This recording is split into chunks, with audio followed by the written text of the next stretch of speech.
Hello there, you're watching JoyNews. The Finance Minister, Ken Ofori-Atta, addressing a press conference right now. Would be interesting to hear what he has to say after the Fitch downgrade and a report from Bloomberg on the state of our economy. We want to take you there right now. This year, we have outlined in the 2022 budget our plan and strategy to deliver opportunities for all Ghanaians in creating an entrepreneurial nation. The 2022 budget enables us to stabilize the economy and address the greatest challenges of our time, that is the triple helix of debt, digital and physical infrastructure deficit, especially roads, and unemployment. Indeed, the indignity of our youth sitting at home unemployed must be eradicated. Youth unemployment is not a statistic, it's the real lives of Ghanaians like you and I, and no one should hide his or her head in the sand about this. Ladies and gentlemen, with that background, let me share with you why we need the e-levy, which is one of the key tax measures of our 2022 budget, and why it is important to our lives as Ghanaians in achieving our aim of moving beyond aid. Our revenue to GDP ratio has languished between 11.3% in 2016 to 12.5% in 2021, compared to 16% to 20% of our neighbors. Also, our VAT penetration revenue at 11% to 13%, compared to 18 to 44% of our peers. Clearly, this is an unsustainable way to anchor the extensive transformation agenda articulated in our Ghana Cares Over Tampa program. This is further compounded by the fact that out of the total population of 30.8 million, only about 2.4 million people pay personal income taxes. The question is, what is the most efficient way to bring all Ghanaians into the tax net to build a Ghana beyond aid that we and our children and grandchildren will be proud of? The most efficient way must take into consideration technology and the structural changes in the tax handles. The fact that we have over 40.5 million mobile subscribers and over 17.1 million active mobile money subscribers, it is instructive to note that the total value of transactions on mobile money grew by a compounded average growth rate of 65% between 2016 and 2021, rising from 78.5 billion in 2016 to an estimated 953.2 billion in 2021. Over the past few months, I have made several references to burden sharing. Essentially, we are at a stage in our national development where we must all play our part and put our shoulders to the wheel. Where Greater Accra is responsible for 90% of revenues, it's not the way to burden share. Where some 60,000 professionals, accountants, doctors, lawyers, business people do not pay any direct taxes, it's not the way to go. Where property taxes are laughable, it's not the way to go. Where the wealthy talk about regressive taxes to detract from their own non-payment, it's not the way to go. We simply cannot build forward better with a system where everyone takes and most do not give back. The two major sources of income to pay for expenditure for any government are taxes and borrowing. The balance will tilt one way or the other, depending on the capacity to mobilize revenues. The ability to close loopholes and the willingness for all citizens to be protectors of the public purse and our capacity to prosecute offenders becomes paramount. Unfortunately, we have paid the price for low resource mobilization through insufficient investment. The public sentiment out there is clear. Ghana must collect its taxes to avoid debt accumulation, build our roads, and get our youth to work. So we must collect, we must pay, we must account for it, We must discourage our neighbors from evading taxes, and we must burden share. If we are to do so and still achieve our ambitious, if we do so, we'll achieve our ambitious targets towards rapid development, to expand the economy, to create jobs and prosperity for all. Then the project of burden sharing for shared prosperity must be embraced by all. The consequences relative to our peers: we have invested less in infrastructure. Between 1961 to 2020, Ghana's average gross fixed capital formation ratio was 17%, compared to 25% in sub-Saharan Africa. Moreover, between 2017 and now, our tax to GDP has hovered between 11 to 13%, compared to our peers who were between 16 and 20%. We are paying the price for low resource mobilization through insufficient capital investment. As such, we've had to borrow more than others to finance some of the investment in infrastructure and the provision of social services and security. Our current expenditure pattern is motivated by unwavering support to the sovereign rights of our people, to social justice and social mobility. Between 2017 and 2021, key expenditures have been as follows: education, approximately 50 billion, health, approximately 20 billion, security, approximately 20 billion, other flagships, about 15 billion, and of course, our Agenda 111. In 2016, compensation, interest payments, and statutory funds comprise 141.3% of tax revenues. As at the end of 2021, we estimate that this stood at 146.5% of tax revenues. This reflects the constraints on government's ability to embark on major transformation projects without resorting to borrowing. However, this government, which is a center-right government, has amply demonstrated our commitment to responsible custodianship of resources and the sovereign rights of its citizens. Pre-pandemic, the fiscal deficit declined from 6.5% in 2016 to 4.8% by 2019. Last year, we set a target of 9.4% deficit. As at end November, we were virtually on target. The significance of this must not be lost on us. It means that the finances of our country is not being managed in a rudderless way. It means there's deliberateness, there's care, there's compassion in doing this. It means there's accountability. It means the economy is being managed. This is the true story that we have to tell. Will we go through difficulties? Of course we will.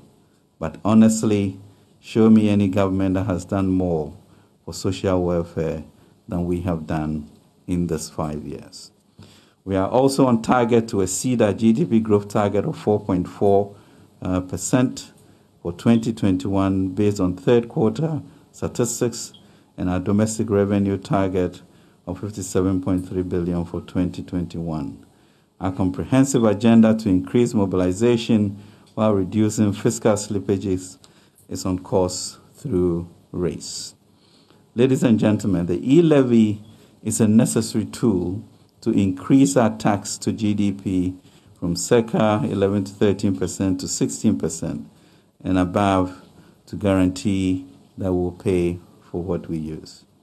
The e-levy will not only ensure that we move towards a more sustainable debt level, but will also ensure that we have the revenues to sustainably invest in entrepreneurship, youth employment, cybersecurity, digital and road infrastructure.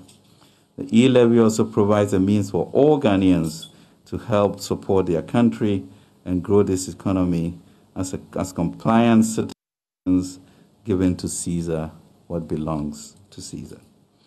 Undeniably, digitalization is eroding the traditional resilience of brick-and-mortar enterprises, with fewer transactions happening become obsolete. Indeed, except for excise duties, the various tax types experienced a marked decline in growth between 2019 and 2020. VAT, for instance, which has traditionally been a significant component of Ghana's tax framework, increased by 3% between 2018 and 2019. It is clear that government must adopt a revenue mobilization approach befitting the evolving digital age. That the e-levy was born out of a careful study of current trends in this rapidly evolving digital age and is specific on the transactions on which it will be applied. Following the presentation of the budget on November 17th and the discussions that followed, we have had extensive stakeholder engagements, including Parliament, the minority, majority, representatives of FBOs, the banks, Chamber of Telecom, AGI, civil society, Chamber of Commerce, and I've had smaller, intimate conversations with citizens across a few constituencies during the Christmas. I was fortunate enough to be able to visit Achim Himain, Yinem, Apapem, and our friend St. George's constituency in Pram, and to just truly listen to what people feel, what people think, and the issues were quite clear to me. I did not, in those deliberations, encounter choleric response to e-levy. The issues were ones of accountability and ability for them to know what their money is going to be used for. The various concerns were heard, and we have found a way to address these concerns without an adverse fiscal impact. True to the spirit of burden sharing, the telcos have agreed to reduce their charges by 0.25%, which in effect, the impact on the 1.75 is reduced. And I think we should be clear on that, because we then retain the resources we need, but however, ensure that the citizenry is not impacted as highly. So this will reduce the overall impact, net impact of the levy on subscribers. We want to take this opportunity to thank our friends in the telecom industry, and we believe by this measure, we can then raise the requisite resources to bolster our fiscal position while keeping an eye on transaction costs and consumer welfare and reducing the impact on the average Ghanaian and keeping the resources required for our growth agenda. After extensive consultations, the Lee levy will be resubmitted to Parliament this month, as the Minister mentioned, from the 25th of this month. We look forward to joining hands with our honourable members of Parliament to approve the e-levy on a consensus basis so that we can collectively address the big issue of unemployment, debt sustainability, and infrastructure build-up, especially roads. I think it is quite clear from the Bloomberg report and from the Fitch downgrade that the consequences of not passing the e-levy is clear to us. There's no question that we must have democracy as we have it, but even as we do, we also have to manage how it is expressed, how we work together as a people with a common goal to go forward.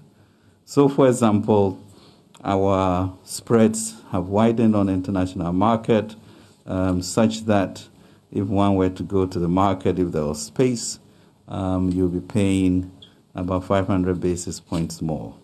So for $1 billion, that would be some $50 million each year. In a 10-year bond, that is $500 million that we additionally have to pay. And so managing our democracy and Parliament is going to be important for us to speak the same language and move in a direction that does not jeopardize or compromise the needs of the Republic. And I'm sure we all can take blame for that, but we'll move forward strongly as one people to be able to get there. Let me be clear today The e-levy would impact mobile money transfers between accounts on the same electronic money issue, EMIs, mobile money transfers from an account on one EMI to a recipient on another EMI, transfers from bank accounts to mobile money accounts, transfers from mobile money accounts to bank accounts, and bank transfers on a digital platform application which originate from a bank account belonging to an individual to another individual.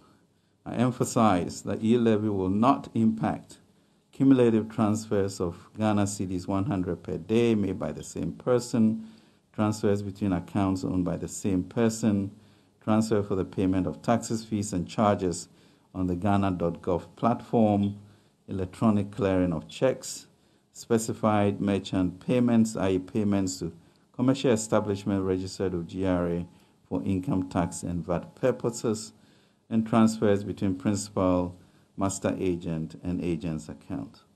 Let me warn, though, that if there's a deliberateness and a realization that certain migrations are being done to avoid paying of e-levy, this is again the spirit of burden sharing, and we shall invoke appropriate administrative measures during that period.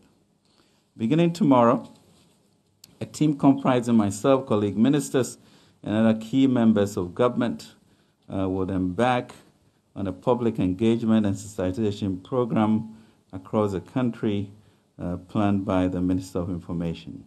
We intend to communicate clearly on the proposed mechanics of the e-levy, its potential benefits to the people of Ghana within the spirit of burden sharing, and that must guide us in our development efforts as we move Ghana beyond aid. As I've indicated already, we intend to use the money to create jobs and grow our private sector to employ more of our youth, accelerate the digitalization agenda to bring more convenience to Ghanaians, enhance the security of our digital platforms, aggressively expand our road infrastructure agenda, reduce our dependence on debt, and reduce the crowding out of the private sector to improve access to credit. Ladies and gentlemen, a strong recovery needs a clear plan for the future. Initiatives such as the e-levy showcases our determination to build a stronger future our country deserves. Contrary to other assessments, ladies and gentlemen, I wish to stress that this economy will continue to get stronger. The concerns of our citizens, rating agencies, are all linked on our revenue mobilization capacity, lack of access to international markets, and our levy impasse. We shall overcome these. Similar to most economies, we are emerging from the devastating impact of the COVID-19 pandemic. In spite of this, we do not face any imminent external imbalance. We have over 5 months import cover, which is well above our internal target of 4 months and better than the average over the previous 2 decades. Although the current debt to GDP ratio as at the end of November 2021 is 78.4%, it reveals a reduction in the rate of debt accumulation, i.e. declined by 34% in 2020 to 18% as of November 2021. Suffice it to say that Bloomberg updated their publication that wrongly reported Ghana's debt to GDP ratio at 81.5% to reflect the correct figure as above. We are confident that all others would also realize the strength inherent in our economy, our determination as a government to implement our Obatampa program, and the need, therefore, for all of us to speak the same language to be able to move forward. We project to achieve a positive primary balance target to improve stability and reduction in the debt to GDP ratio in 2022 and through the medium term. In fact, restoring fiscal discipline and putting the public debt on a sustainable downward trajectory is a priority for government to achieve fiscal consolidation. Based on these outturns and informed projections, we start this year with renewed confidence. The government has largely met its set for itself in the past, met the targets it set for itself in the past, Stable growth, average of 5.3% between 2017 and 2020. Controlled inflation, average of 9.88% between 2017 and 2020. And a more stable currency, average depreciation of 7.5% between 2017 and 2020, and estimated 4.1% in 2021. These have been the hallmarks of our administration, compared to an average GDP growth of 3.94%, average inflation of 15.9%, and average currency depreciation of 17.78% for the previous administration. We contend that we remain better managers of the economy. Ladies and gentlemen, we are also strengthening expenditure management in 2022 and beyond to ensure that we match all expenditures to revenue inflows. All expenditure commitments in 2020 will be adjusted to match revenue collection. Therefore, in accordance with Section 20 of the Public Financial Management Act, the quarterly expenditure ceilings of the approved budget will include up to a 20% downward adjustment beginning in the first quarter of 2022 in commitments across board for all covered entities benefiting from the 2022 budget, subject to revenue performance. This means that our fiscal consolidation addenda is not going to be only revenue-led, but also expenditure-focused. In addition to the e-levy, we are committed to the implementation of other revenue measures, including the exemption bill, property taxes, internally generated funds, etc. I look forward to further engaging with you all in the coming days and sharing government's vision for creating a country where ingenuity is encouraged, where innovation is supported, where public service is valued, where responsibility and burden sharing is for all of us and prosperity will be shared. Accountability for the custodianship of public resources would also be prioritized.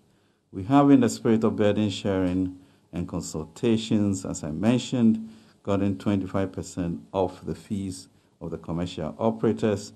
This is in good faith, so let us keep our 1.75% to build our country. The opportunity to build a resilient, more dynamic and prosperous society lies ahead of us. We must all seize the moment to build forward better and a wealthier society. Genesis 11:5 and 6 says, "But the Lord came down to see the city and the tower that the people were building. And the Lord said, if as one people speaking the same language they have begun to do this, then nothing they plan to do will be impossible for them." Let us speak the same language for the Republic. Ladies and gentlemen, thank you very much. God bless our country. Minister, thank you for that presentation. Colleagues, we're going to move straight ahead into the Q&A session. I will take up to three rounds of questions, each of not more than 5 persons. And for each person, please do not go beyond 2 questions so that your other colleagues can also have an opportunity to ask their own questions. Minister has spoken to about 7 major things at this press briefing. One, he's reiterated the policy areas of the 2022 budget, dealing with the debt issue, that is increasing resource mobilization and prudent expenditure management. He's talking about jobs, job creation and skills development. He's talked about the infrastructure conversation that we're having in this country. It's all part of the areas that are of focus in this budget. He's also spoken about the already manifesting rapid post-pandemic economic recovery. And he's taken time to outline numbers, as have been put out already by the Ghana Statistical Service, showing that already the recovery in a very rapid way is happening. He also went back to talk about the COVID-related interventions, which is what stretched our public finances, but also contributed to the world-acclaimed COVID response program of Ghana and the results that we got from time.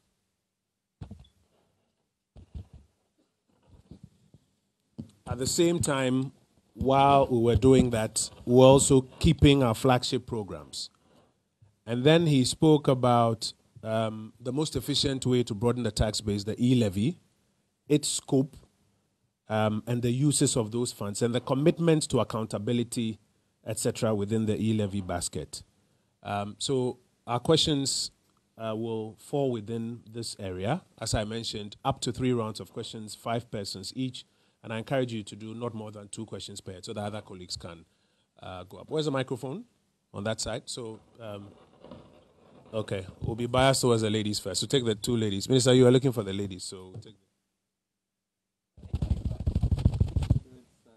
Yeah, good way to start the year. So we'll start with the ladies. 1, 2.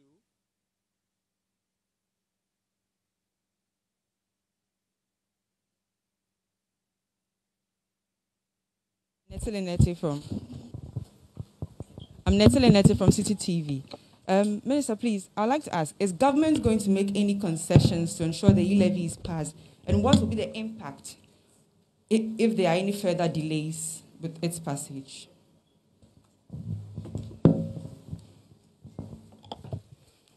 My name is Ikuya Dumadankwa. I work at Home Base TV. I'm also their parliamentary correspondent. Minister, please, you mentioned that you had broader consultation with stakeholders and Ghanaians as a whole. Would that cause some changes in the e-levy bill before you resubmit it to Parliament this month? And my second question is, you stated that we should maintain the 1.75%. Does that mean that the call for the minority in Parliament to, if not scrapped at all, reduce the 1.75 has not been heard? And if that is true, you also mentioned that you've had conversations with both the minority and the majority side in Parliament. Have they accepted that the 1.75 still stands, so that when we resume on 25th, it wouldn't cause any scrabbles like we experienced before Parliament went on break? Gentleman there, yeah? Yes, I'm Kenneth from Metro TV. When the Honorable Minister was speaking, he compared the inflation rate from 2016 and then 2021. But in 2021, the inflation rate for 6 months kept on increasing. We started the year with a single figure, we ended with double figures. What is the ministry going to do to ensure that we do not keep on having our inflation rate increase? And then one of the leading things that led to the increase in inflation were water, housing, and food. So what is the ministry going to do to ensure that at least the inflation rate is brought to single figure? Again, the Honorable Minister also centered a lot of the conversation around e-levy. I'd like to find out if e-levy is going to solve all our problems. And again, how much are we going to generate from e-levy? Let's assume that we've passed e-levy this year. How much at the end of the year are we going to generate from e-levy? And how is it going to help solve the numerous problems Honorable mentioned, including unemployment? Thank you. So the e-levy targets are in the fiscal framework, already as outlined in the budget, about 7 billion. So that's a matter of public record, 7 to 8 billion. It's a matter of public record. Also, we have not said that e-levy will solve all our problems. So I think the foundation of that question needs to be quickly dealt with. E-levy is one of the revenue measures, as part of several revenue measures, aimed at raising the resources that we need for the appropriation of about 145 billion. So it's important to put that in context, even before we get into answers. Yes, sir.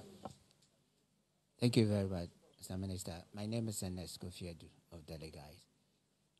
One of the criticisms against the e-levy is that it is targeting capital, people's capital, instead of incomes earned. I want the minister to speak to that for me to understand. Yes, sir. We'll take a final question. Okay. My name is Emmanuel Bruce from Graphic. I just want some clarity. The minister mentioned that the telcos had agreed to review their charges by 0.25%, downwards by 0. And then, but we know the e-levy was supposed to be charged on when you are sending, and then transactions that are beyond 100 cedi. But then we know the telcos, they are 1%. It affects both sending and receiving, and it doesn't matter the amount you are sending. So I want to find out if the review of the 0.25% affects all the telcos, every transaction you do with the telcos, or just when you are doing a transaction that involves the charges, the e-levy charges? So we'll take reactions to this first set of questions. We'll have two more questions. Minister, I just want to quickly go over the questions that have been raised. The first set of questions were on whether or not, in addition to some of the earlier amendments that were made to the initial proposal on the e-levy, because if you read the budget, if you listen to the minister's presentation, and if you compare it to the e-levy bill that is now before Parliament, you notice that some things have already been taken out. So the question is, in addition to the amendments that have been made,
cuts of the telcos to the scope of the e-levy.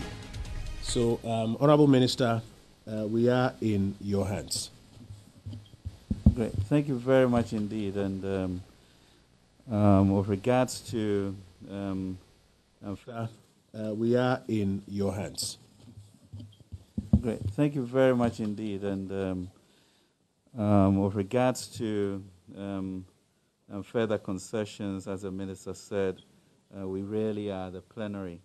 And of course, the impact in delay will be obvious to all of us because we've got 12 months in a year. And as I have mentioned before, a 0.25 reduction leads to almost 1 billion cedis of impact that will have. Will there be changes? I think part of, my going around to see some of these constituencies and this engagement with you is really looking to stress the fact that, yes, indeed, we have consulted, we have worked with the telcos to find a way in which to reduce the impact to the consumer, and therefore, given the resource needs for debt, for infrastructure, especially roads, and for employment. This has been a way to secure the fiscal resources that will require, whilst at the same time finding a way for the impact to be reduced through the telcos. So we have answered that question as to the reduction in impact, at the same time being able to maintain the resource envelope required to take us where we want to go. I think Minister answered most of Ken's questions and the need for us to read the public information on some of these issues. It's certainly, there's no silver bullet in any way, in any solution that we all come up with. But I think that the particular issue that will be achieved is that the tax handles are changing. E-commerce is becoming dominant, and the sooner we get into it, the better for us. That's one. Secondly, the complaint about the lack of inclusiveness and everybody paying, this certainly brings everybody in there to ensure that we all participate in nation building. And I think that's important. And I think morally also, once you pay taxes, you exert your democratic rights a little bit more. And hopefully that will help support in the assemblies in the way in which they do things, because, Kojo Kwame is paying his taxes and he will demand accountability. And so those are very important sociological switches, and that will help us in the way going forward. So thank you for that question. With regards to the issue of capital and income, it sounds really very sophisticated, but truly what are we saying? We're saying that there's a service which is convenient to you, and to who use the service in a day, pay me something little. That's what we are saying. And the transfers to people mostly, are not capital related. It's me sending somebody some money for a funeral or to support them to do something. So I think those, and that's what I reference, the issue of the rich and the middle class. Throwing these issues, in my mind, as if protecting the poorer people. But I look at the statistics, and they are not paying their part of the bill. So let's be upfront about where we're going, the need that we have to build on our debt sustainability, and then ensure that we have our youth employed. The telcos, all of the sort of the nitty-gritty details are being worked on, but it is true in terms of they charging 1% for the sender and 1% for the recipient. We're going to make sure that the 1% from the sender is cut down by the 25%. I think those are addressed. Minister, thank you. We'll go to a second batch of questions. I don't see any ladies, so I'll go straight to the gentleman. 1, 2, 3, 4, 5. And then I'll keep you 2 for the final batch. So you're the first 2 in the final batch. So let's start this time from here. There was the first hand here? Was there a first hand here? Yes. 1, 2, 3, 4, 5. Yeah. Okay. My name is Maxwell Adombila from Graphic. Minister, the last time we met here, one of the concerns I in particular raised was the discrepancies, the disruption in passing the e-levy and the impact it had on our fiscal situation, the confidence issue and all that. And we've seen that spill over. We've seen that magnify itself in January. We appear to have been in the same space again, because the difficulty in accepting or rejecting the e-levy has to do more in Parliament. The minorities' insistence that they don't want it. The majority's insistence that it must pass through. And over here, I thought maybe we would have reached a consensus where Minister is coming to say, okay, we've spoken to the minority and they've agreed that this is the way forward. But I don't see that clearly from Minister. So what's your question? So my question is, what is Minister's discussion with the minority? What is the position as it is now? He's just explained the position. The consultations are ongoing, or they've concluded, and the agreement is that it will be accepted. That's what Let me just be clear. This is not the kind of thing where you are necessarily haggling with another party to reach an agreement over. Government policy, government fiscal economic policy is such that the executive makes a proposal, we go to Parliament, we have a debate, and when we finish with that debate, we cast a vote for those who agree and those who disagree. You can have engagements behind the scenes to try and get understanding, and I think that's a lot that has happened so far. And Minister has explained what has been done so far in a bid to achieve that understanding. I'm not sure you're asking that we sidestep that process and try and get an agreement with somebody on the side. So what remains now is that you go back into the chamber, you put it on the table, and then you go through the processes. Okay, so I think my concern is clear. The impact on the confidence. And then that impact on confidence. So, Minister, I'll get a reaction from you on impact on confidence. And that leads me to the next question. Minister mentioned that we are not facing imminent external risks. Yeah. But one of the issues raised by Fitch was that we have our outlook is negative. Yeah. And that has issues to do with medium to long-term financing of our obligations. Yep. From Minister's perspective, what is the policy direction to regain that confidence and open the market for us, okay, given the impact of our reliance on domestic borrowing on the growth of the economy that Minister mentioned. Thank you. Minister, so what is your comment on what we are doing to regain that confidence that we can meet our medium to long-term obligations, looking at the various levels of our fiscal position currently? Yes, sir. Okay, my name is Issa Mohammed with the Ghana News Agency.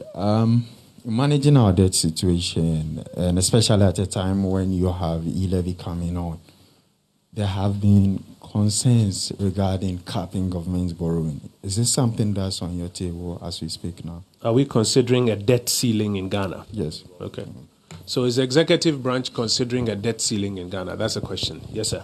My name is Kweku Asante, Joy FM. I want to ask, is government or is Ghana broke? And if that is not so, why do there seem to be this insistence on what some have said, pushing through the e-levy, which will bring in less than 10% of the total expected revenue that government expected as was presented in the budget?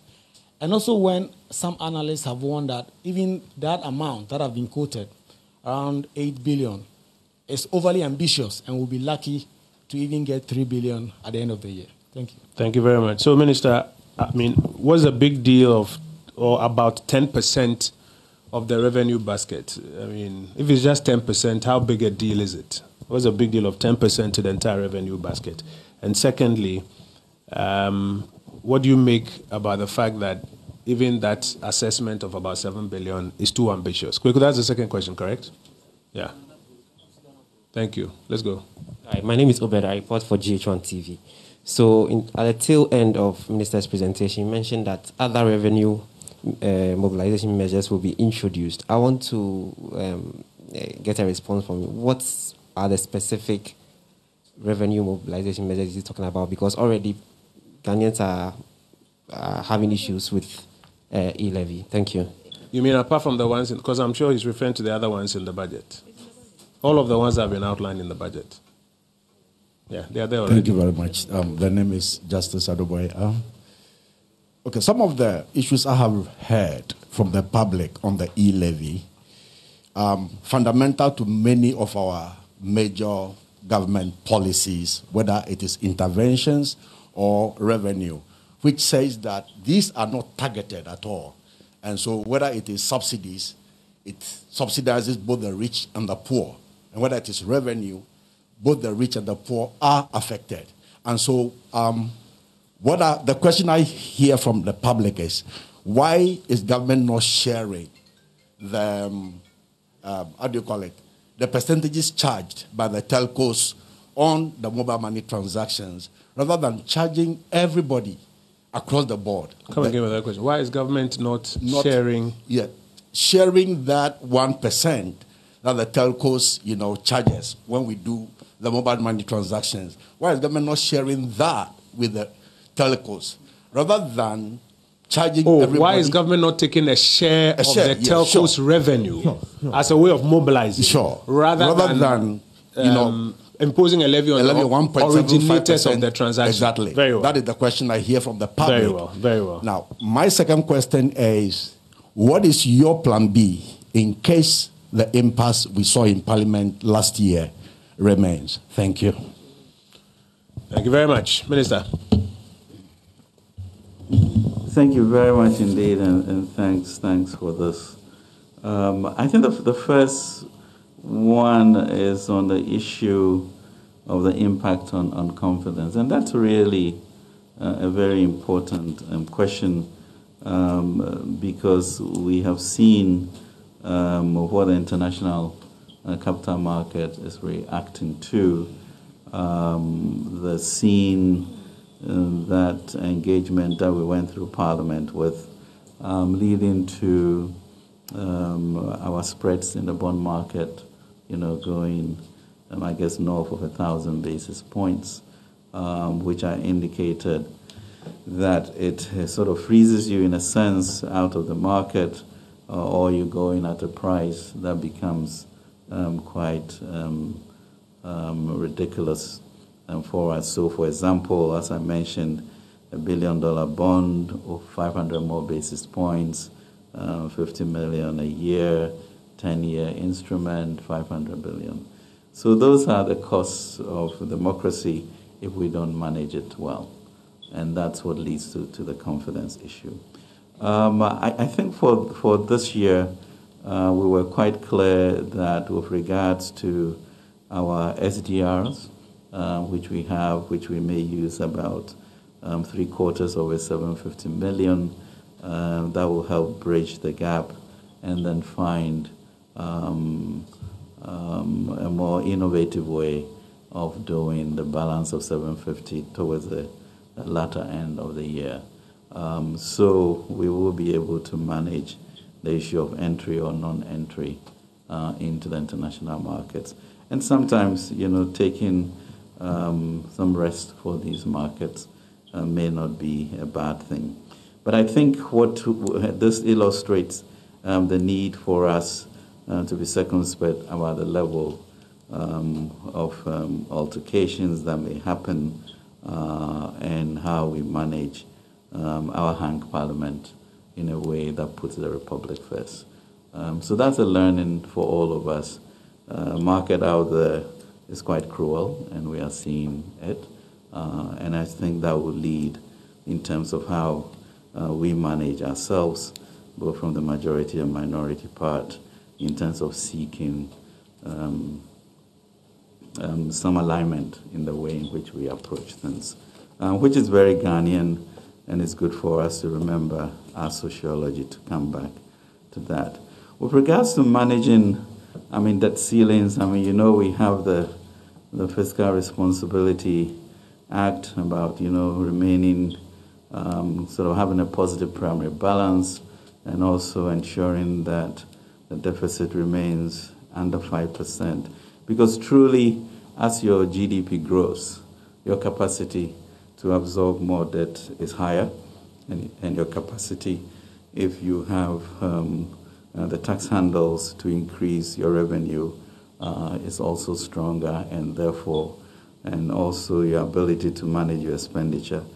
So those are all sort of moving variables, and therefore capping debt is not sort of a very scientific way to get things done. Mr. Sante also delved into the heart of the matter. 7 billion CDs with regards to e-levy, which may be under 10% of the 80 billion that we expect from GRA, and maybe 5% of the 145 billion that we have for the budget. So what does it mean? But I would say do not despise small beginnings.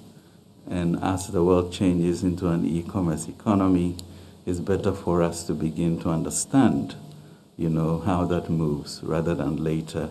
But I think the issue of also the inclusiveness of everybody participating is a very important psychological hurdle for all of us, and it deepens our democracy. When I pay, I can shout more with the moral strength that it comes with. And that then hopefully will improve governance and ensure that transactions are done more. The issue of only the politician being the protector of the purse is an erroneous way to run any government. The issue of citizens being also protectors of the purse is important. And it is when you pay that you care. So those become then existential issues that we as a nation should have a conversation on. So it goes beyond the numbers, Mr. Sante, and that's important. And really, any little money is important, So it's not like, well, what's the big deal about that? And I think maybe in us going around and beginning to talk about it, the real issues may come of how do you account for this money that you are collecting? Will there be a quarterly report to Parliament? Will there be a way in which I can see an e-levy building? Those sort of transparent, accountable things. And this is all progress in governance and democracy. And the way in which this has been charged, my expectation, as Minister mentioned, is that when we go to plenary, and those are kind of the issues we may debate on to say, okay, clearly we can't continue to have this level of unemployment. Clearly we can't continue to have this unsustainable debt. Clearly we need to build our infrastructure. So I understand why it should be 1.75, and you have been able to talk to the telcos to reduce the impact, so that has been achieved. Now, what do we require to ensure that we collect this money, use it appropriately, without any opacity, but a lot more transparency? And that's what I'm expecting, and that's why in November, when I went to Parliament, I sought audience to be able to do that. And then we sort of all got derailed. But we are back. They've had some rest. I've been around myself. And these issues, as I'm putting in front of you, will then be areas of contention. There's no way you can have, sort of an absolute agreement. But I think once we accept the need and see that we have been empathetic to the views and found a way to reduce it. Now let us see how we ensure that you apply it in a way that the citizens of Ghana will come to support it. So we look forward to that engagement. Other revenue measures, as Minister mentioned, property taxes, and the issues of tax exemptions, etc., are all areas that we have to look at and block the leakages. Plan B. I think the nation would come around to this. So I'm very confident. But as we mentioned, we also looked at the issue of, we are going up by 40% with regards to revenue mobilization, and then expenditure is also going up by 25% or so. And we've always been very good about being able to cut down expenditure appropriately when we don't meet our targets. Now, this new dawn of GRA meeting its targets, we expect that to continue. With the new national ID system, where now 15.5 million people are going to be on their books, we expect that increase in escalation to be sustained. So yes, we'll push on the revenue mobilization, and also, as we mentioned, even up to 20% on managing our expenditures will be something that we invoke. And that's what gives me the excitement about the future, because when I read the Fitch report, they are doubting that we can make our revenues. And I'm confident that we can. They are worried that we can't come to international markets, and I'm saying that's fine. We have our SDRs of 750, and that will suffice for the first half, and then we'll figure out another method of getting there 750 without going to the market. And maybe the market needs to rest a bit so that the investors build the confidence and see where we are going. So plan B is to stay focused, and ensure that we get our e-levy through, ensure that our domestic revenue mobilization is strong, and that B, we do not need to go to the market immediately. And so thank you. Thank you. Mr. On a lighter note, I recall an old incident where somebody was asked, what's plan B? He says plan B is to go back to plan A. We'll come back for the final batch of questions. But before then, just a few quick comments. A question about chaos in Parliament and how it can translate into a breakdown in confidence on the global market. I think, colleagues, you have to help us speak some truth to ourselves. Chaos is not a way of resolving disagreements. There's nothing wrong with parliamentarians disagreeing on a particular measure on the table. The rules say that when we disagree, we debate to try and convince one another. We can have conversations, engagements like Minister has done throughout. And then when we finish, we subject it to a vote. In this country, on the 7th of December every 4 years, prior to that, we may disagree on who should be president. But we don't fight about it as a republic.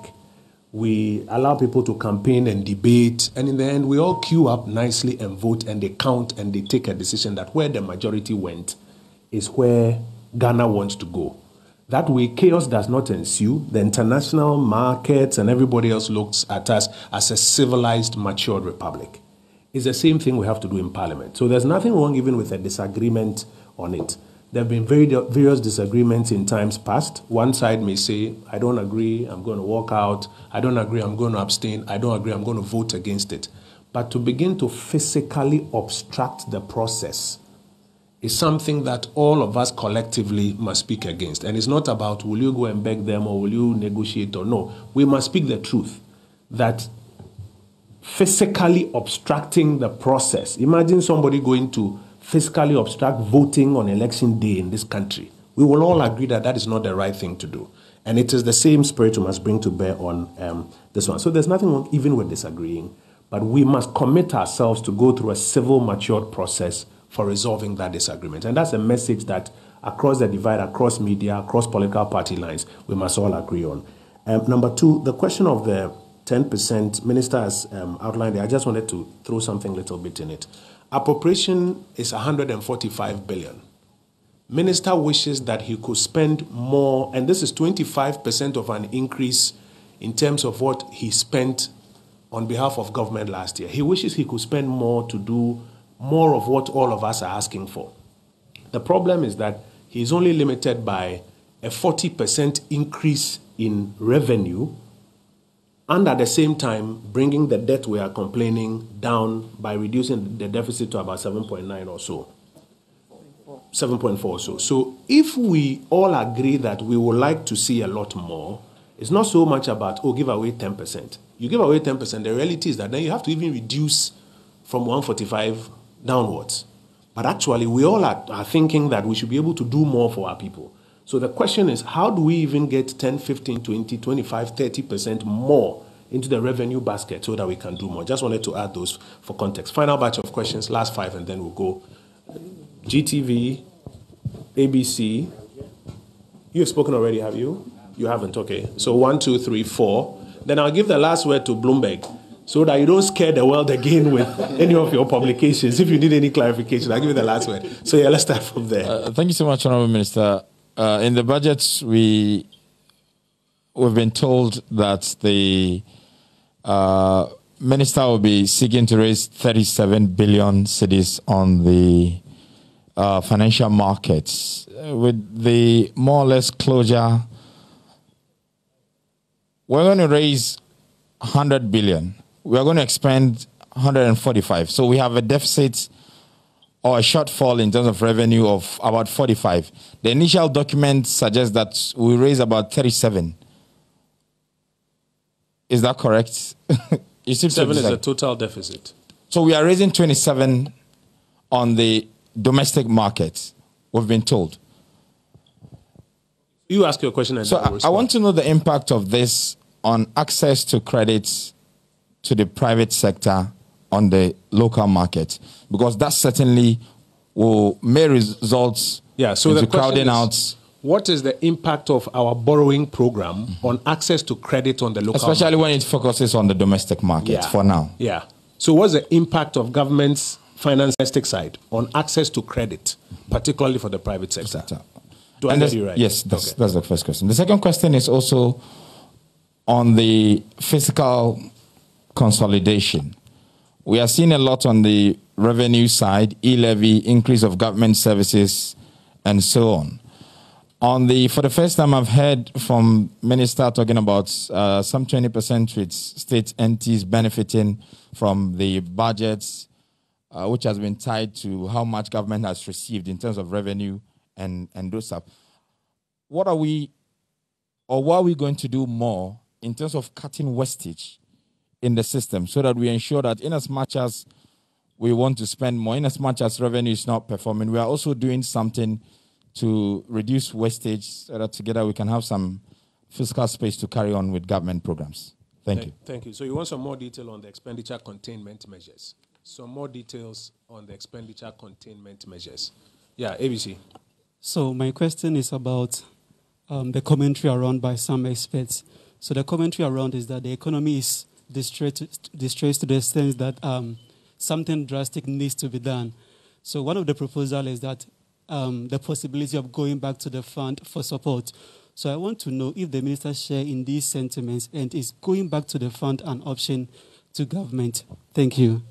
Very much. Minister, what do you think about requirements or recommendations that you should go for a bailout program? What do you think about those suggestions that you should go for a bailout program? Okay, so Minister, my question is Ghana broke? Okay, I hear you. You are reiterating Kweku's question. I saw him sharing the question with you. But I think Minister has asked, or that has been answered already. It's been asked and answered. Yes, we'll go. Is there another question here? Yes. Okay, so Kingsley Ghanaian Times. So as part of the revenue mobilization drive, some experts believe the mining sector could have been an avenue for government to raise additional revenue. So my question is, going forward, probably in the media budget review, are you going to see some measures to raise more revenue from the mining sector, given that because of COVID, the mining sector or gold became a safe haven for people to invest? So are you going to see measures to raise more revenue from the sector? Secondly, is the e-levy not a defeat to our cash light or financial inclusion strategy? Because assuming I earn 200 and the person could have paid me through Momo, but now I'm going to pay 1.5, maybe I may decide to take 1.75, I may decide to take it physically instead of the person sending it to me through. That's a 1.75 of the 200 cedis. Yes, because if I decide to take the money through Momo, then it means I'm going to pay 1.75, which I can also take it through physically. So that's my second question. Okay. So just on that hypothetical, if it's 200 cedis, the first 100 cedis is free. So it's 1.75 on the second 100 cedis, which is 1.75 cedis. Just to do that. Yeah. Which one was that?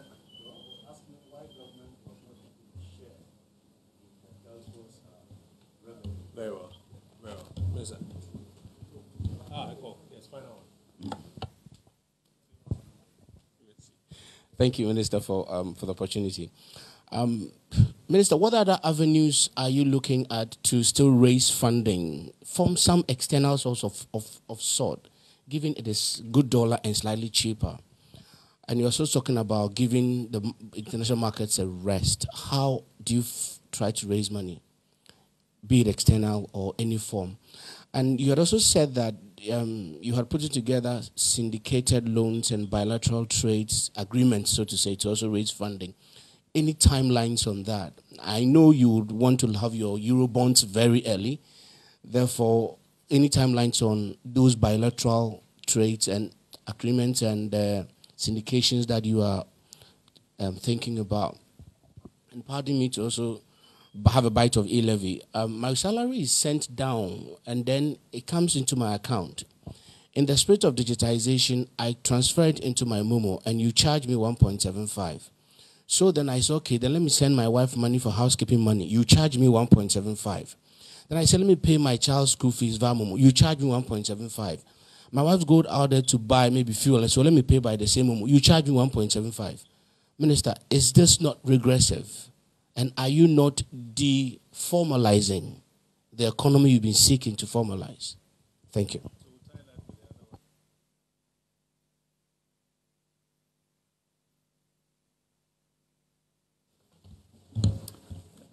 Thank you very much indeed, and thanks for the conversation. I think that the question really, I mean, when I go to the US now, you're using cash less and less as the whole economy becomes e-commerce, and it's just convenient. Now, whether, as a gentleman said, he would take his 200 cedis and walk to get to Circle and give the money to somebody to take it, I'm sure after a while he realized the 1.75 cedis he pays for the 100 cedis, it may be worth it. So I think it's going to be an issue of adjustment. And truly, nobody really likes paying taxes. And the more it comes closer to you paying something, the less you're enamored by it. But where are we as a nation, and where truly are we going? And are we going to be able to afford the life that we are leading without contributing to it? I think those become the essential questions of play. Friends in Sweden pay 55% of their income, to government. And we go there and, and so say, and that we are very quiet about, But I think the underlying issue is because you'll be caught and you'll be punished. So these existential questions about this and this do not even come in. And I think that's where we need to move towards. So those are sort of natural questions about efficiencies, etc. Until you just get used to it, it becomes a way of life. Your gutter is cleaned, your children are in safer places, and we move on. So we do appreciate all of that, and the plethora of ways in which Echo's wife and grandmother and whatever will be paying on the 1.75. But if you spend your money, there's a gift tax. You have earned your income, you've paid all your taxes, you leave the inheritance. There's a gift tax on it. The same money, So I think it's an adjustment process that we all are going to have to go through going forward.